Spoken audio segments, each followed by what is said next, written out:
Oh, hi, Bonnie. It's Tom. One of the things that, one of the things only that I really enjoy about YouTube is that everybody's videos, all of our videos, are up there so far forever. And so you get a chance to go back and catch up on ones that you might have missed. And your video, Does Luck Exist, is one of those videos that I missed first time around. I just found it by following a new subscriber who had made a comment on this video, and this one really got me thinking, as a lot of your videos do. And what I was thinking about is that luck. You know, what do we think about when we think about luck? Well, you know, you talk about a sea of possibilities. Others talk about probabilities, and the thought that came to me is that all of these are explanatory systems, aren't they? Explanatory systems. What is that? Trying to figure out the meaning of things, why things happen. And obviously, since the beginning of time, we've been trying to figure out why things happen. And we've created explanatory systems in order to help us to do so. And luck, you know, which the idea of luck goes back forever. I mean, the Greeks, the Romans had a god, Fortuna, from which we get, of course, the word fortune, in both senses of its meaning.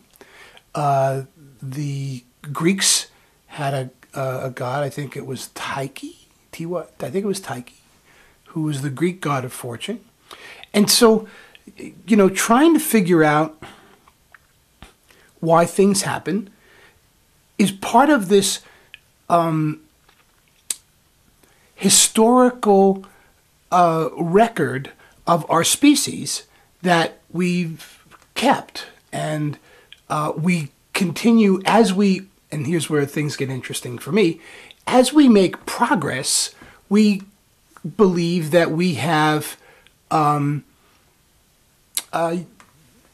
essentially gone beyond the explanatory systems that preceded us. So, you know, superstition is superseded by science.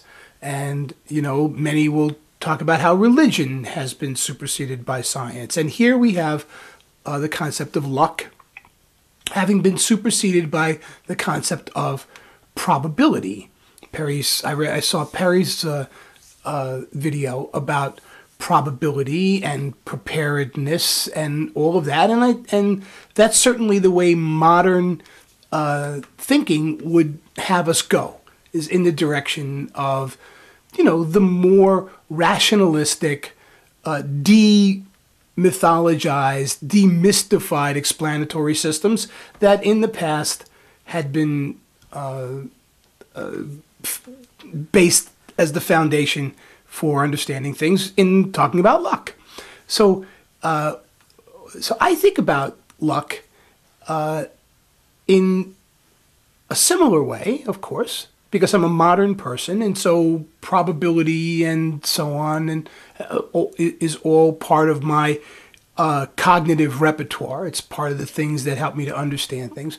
But I also think that there is some aspects,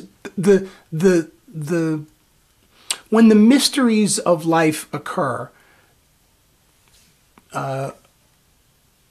it's, for me, unsatisfying to simply talk about the probabilities of things. I find myself, whether I believe myself to be an eminently rational modern person or not, I find myself saying, damn, that was lucky.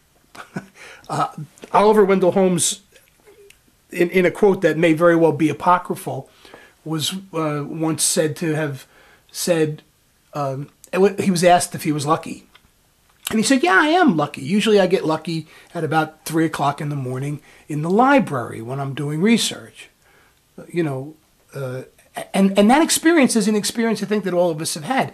Yes, we put ourselves into positions, like being in the library at 3 o'clock in the morning, to have beneficial things happen for us, to us. And yet, sometimes they do and sometimes they don't. And yes, it's possible to explain those things in terms of probability, but yet many of us, you know, I saw Perry knock wood, that was funny, still have this element of the past explanatory systems that sort of live within us. And luck is one of those. I've talked in videos before about really enjoying horse racing, thoroughbred horse racing. And, you know, the racetrack is a place where luck is very much a part of, it's in the atmosphere. It's, you know, damn, that was, you know, racing people will talk about racing luck, for example, and say, you know, the horse was coming up, was just about ready to make a move and then suddenly this happened and that happened, and it precluded the horse from being able to do what the horse was going to be able to do, and you know, that was just racing luck. It just and horse racing people just accept that as part of the game. You know, they'll say, well, it's just part of the game. Racing luck is part of the game. And yes, there is this, you know, I think about In a Beautiful Mind, you know, when the numbers are all kind of there and Nash is seeing the you know, the shape of the curves of, you know, derivatives and functions, and how that is his perceptual world. Most of us don't perceive that way. Most of us don't live in that world. Most of us live in kind of the everyday world where we say, damn, that was, I just got, it was just unlucky that I just got there at the wrong moment and, you know, the wrong place at the wrong time, sort of thing. So I think that while we have these cognitive structures that, you know, ways of thinking and understanding the world, giving things meaning, we also have this other residual part of ourselves that continues to have luck be a part of our everyday lives. Just one more quick thing about luck and fortune. We all know that there are aspects of ourselves and aspects of our accomplishments that really can't be attributed to our effort. We're born with a genetic makeup that we had nothing to do with, and some of us are born with a genetic makeup that includes various kinds of deficits that we had nothing to do with, that simply are, yes, probabilistic kinds of events in the genetic pairings that produce humankind.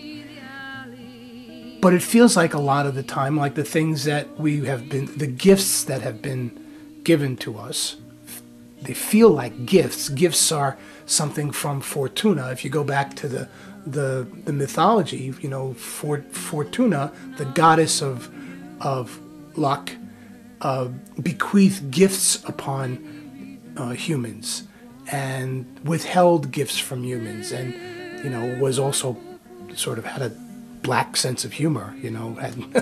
She would give you bad gifts that looked like they were good, but they were really bad, and, you know, so on. So there are aspects of our lives that cannot be attributed to anything that we've done that feel sometimes like good luck or bad luck.